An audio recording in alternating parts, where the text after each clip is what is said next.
आप सभी के अंदर विराजमान मेरे परम पिता परमात्मा को मेरा कोटि कोटि नमन। सद्गुरुदेव 12 ही चक्रों को पार कर कैसे किया जाता है और उसमें आगे से आगे कैसे बढ़ा जाता है उसकी विधि बता रहे हैं, उसका भेद बता रहे हैं।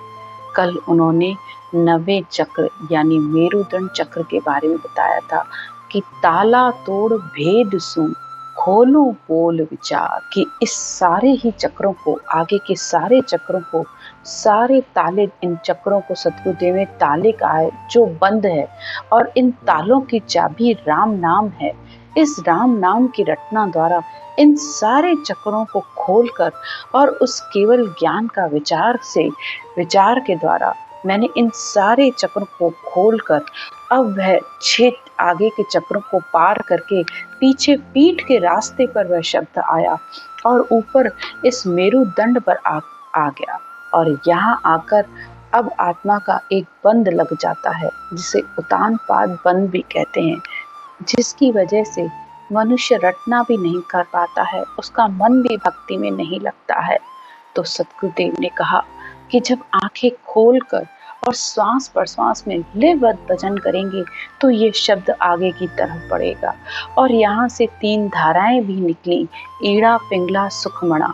जिस तरह बाहर गंगा जमुना सरस्वती है, इसी तरह हमारे अंदर भी ये 3 नदियां निकली, ईड़ा बाईं तरफ से और पिंगला दाईं तरफ से, और सुखमणा सिर के ऊपर से आगे आती है। यानी शब्द अब आकर इस त्रिकुटी यानी आज्ञा चक्र पर आया।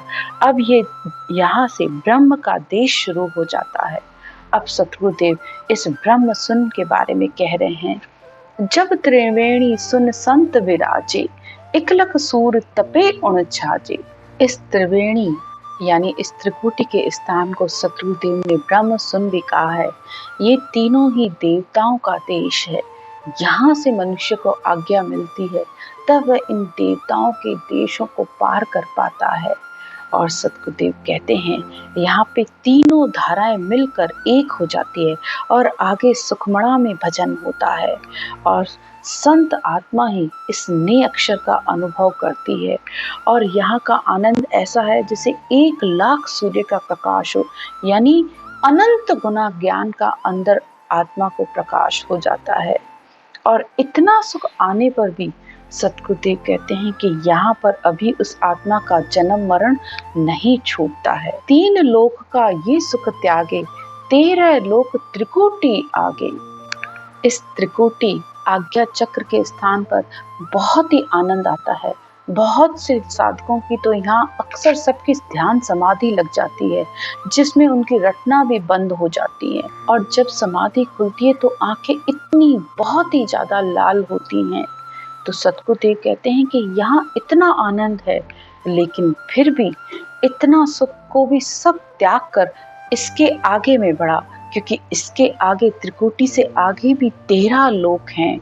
और जब आत्मा इन 13 लोकों को पार करेगी, उसके बाद वह उस अगम देश में मिलेगी, तब उस लोक में जाकर मिलेगी। तो सद्गुरुदेव इन 13 लोकों का वर्णन करके कहते हैं, ब्रह्मा का लोक, विष्णु लोक, महेश लोक, माया, प्रगत, ब्रह्म, ज्योत, अजर लोक, आनंद लोक, बजर लोक, इक्खर लोक, निरंजन लोक, शिव लोक। इन सब को पार करने के बाद वह ब्रह्मांड पार ब्रह्म, केवल पद और आनंद पद में पहुंचेगी। इन सब देशों को पार करने के बाद ही वह आत्मा जाके परमात्मा के देश, अगम देश व सतलोक में पहुंचेगी। इसीलिए सद्गुरुदेव बार बार एक ही बात कहते हैं कि इस त्रिकुटी के ध्यान में आकर मगन होकर मत बैठ जाना, ये मत समझ लेना कि मैं पहुंच गया हूँ, क्योंकि इसका सुख भी अभी अधूरा है, इससे आगे अभी और चलना है। आगे सद्गुरुदेव कहते हैं, 5,000 कवल जहाँ पूल्या, कली कली रस छोटा, हंस बैठा सुख राम कहे, सुन सागर की तीर। अब आत्मा इस 11वें कवल पर आई, जिसे 10वां द्वार कवल भी कहते हैं।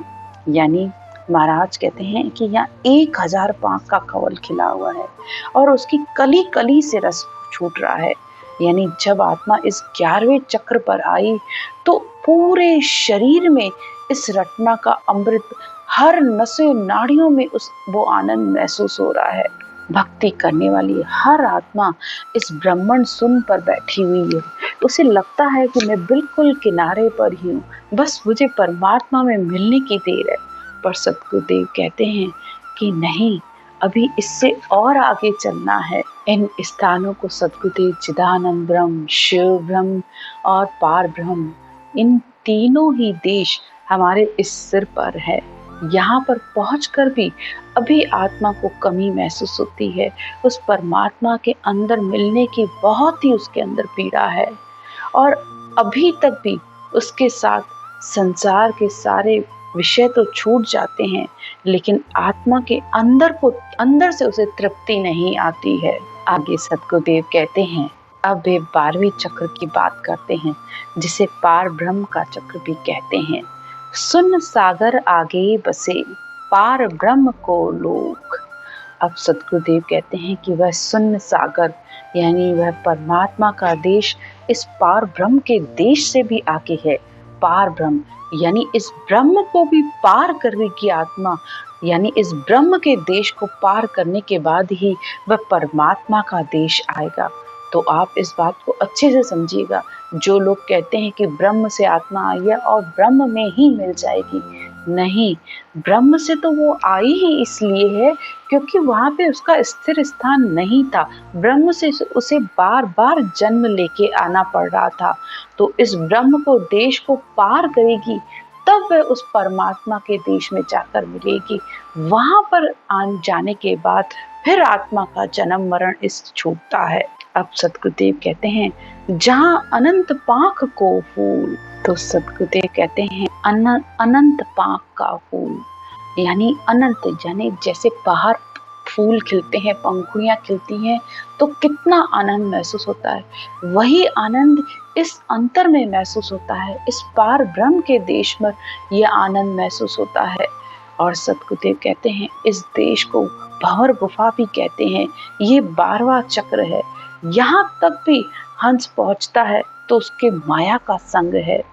यूं भंवर गुफा लग हंस के, माया पवन को भेद। माया यानी इस शरीर को माया चाहिए, सब कुछ चाहिए।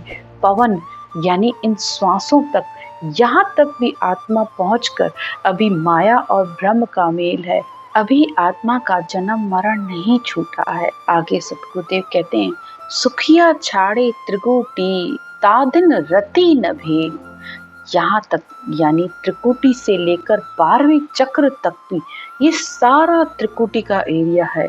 तो सद्गुरुदेव कहते हैं, इस देश को छोड़ेगा, यानी इस त्रिकुटी के देश को छोड़कर आत्मा जब इससे आगे जाएगी, तब वह उस परमात्मा में मिलेगी। और तब फिर इसके अंदर रत्ती भर भेल भी, यानी न माया और ब्रह्म का कोई भेल नहीं रहेगा। तब यानी माया का मतलब इस शरीर से उसका फिर कोई सुख की चाहना नहीं रह जाएगी। न इन इंद्रियों को, न इस मन को, न इस शरीर को कोई इच्छा या वासना या कोई कामना कुछ भी बाकी नहीं रहती है। जो करे सो राम जी। आगे सद्गुरुदेव कहते हैं, वाह माया सो फोड़नी, दूजो नाय उपाय। सिद्ध शिला को फोड़ के, चढ़िया संत सधीर। तो संतवती आत्मा ही इन सब को पार करके, इस सारे चक्रों को पार करके ऊपर चढ़ती है और इस माया को भी छोड़ देती है। तब वह सिद्ध शिला को फोड़ के, यानी सिद्ध शिला यानी जब शब्द ये ब्रह्मांड से ऊपर अधर घूमता हुआ सा महसूस होता है, अखंड मालूम पड़ता है। ऐसे लगता है इस सिर के ऊपर बस कोई चीज चक्री की तरह घूम रही हो, और ये शरीर भी ऐसे ही हिलता हुआ घूमता हुआ सा महसूस होता है। आगे सद्गुरुदेव कहते हैं, नवतत लिंग शरीर है, ए भी उल्ली बार। हम देखा सुखराम कहे, बारी खोल किवाड़। अब सद्गुरुदेव कहते हैं कि मैंने इस देश को, इस बारी को खोल कर देखा है। यानी जब ये नवतत लिंग शरीर का भी, यानी 5 प्राण, अपान व्यान उदान समान, ये सब नीचे छूट जाता है और आत्मा चित्त मन बुद्धि अहंकार इन सब से अलग हो जाती है। सब कुछ ये नीचे माया के देश में रह जाता है और आत्मा इन तीन तापों से भी अलग हो जाती है।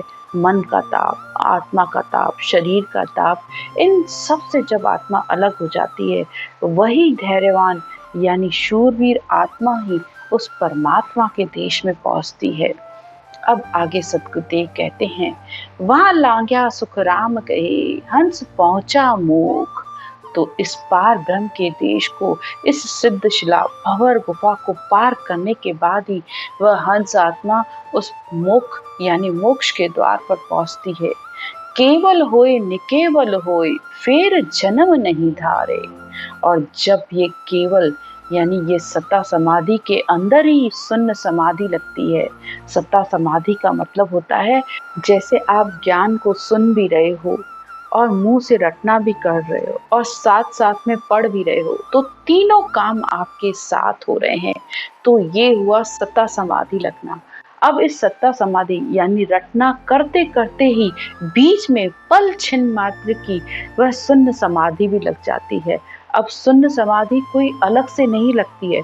बहुत से लोगों को लगता है कि सत्ता समाधि के बाद शून्य समाधि आती है। नहीं, सत्ता समाधि के बीच में ही वह शून्य समाधि आती है, जब ध्यान बिल्कुल एक चित्त हो जाता है और रटना करते करते इस शरीर का भी भान नहीं रहता है और 2-3 मिनट के लिए ऐसे लगेगा कोई आपको बीच में कोई गहरी नींद आ गई हो। और जब वह समाधि खुलेगी तो आपको अपनी रटना चलती हुई मिले या ज्ञान चलता हुआ मिले या समझ आए कि ये क्या हुआ, मैं तो भक्ति कर रही थी, ये मेरी रटना कैसे बंद हो गई।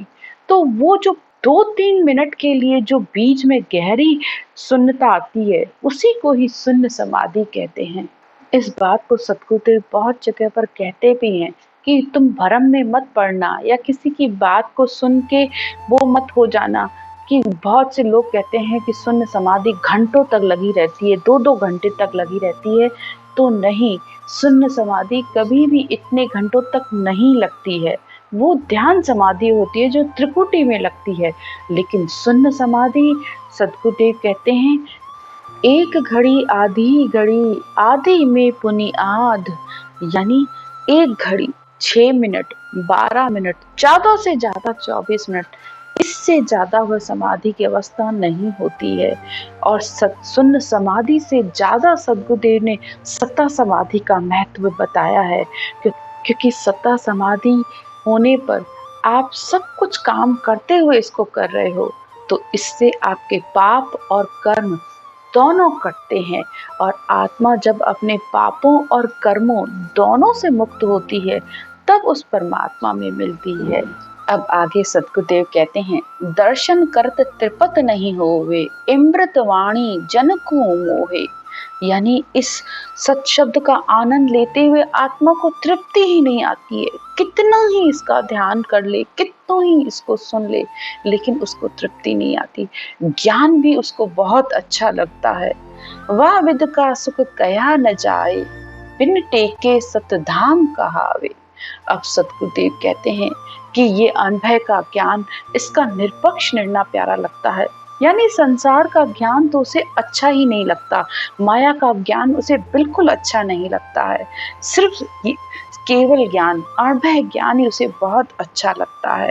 वह दाम बिना किसी आधार का है, यानी 5 तत्व, 9 तत्व, लिंग, शरीर और इंद्रियता तीनों से अलग वह सद्गुरुदेव का पद है, यानी उस परमात्मा का देश है जिसे सतधाम भी कहा गया है, अगम देश भी कहा गया है।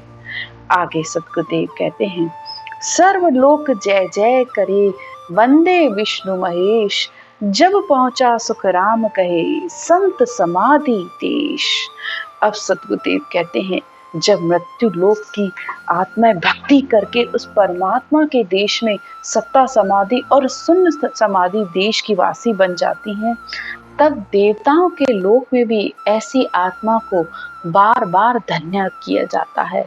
उनको सब देवता भी वंदन करते हैं कि ये आत्मा मनुष्य शरीर धारण करके जिस कारण से मृत्यु लोक में गई थी, वह अपना कार्य पूरा करके आ रही है और परमात्मा के देश में जाकर मिलेगी।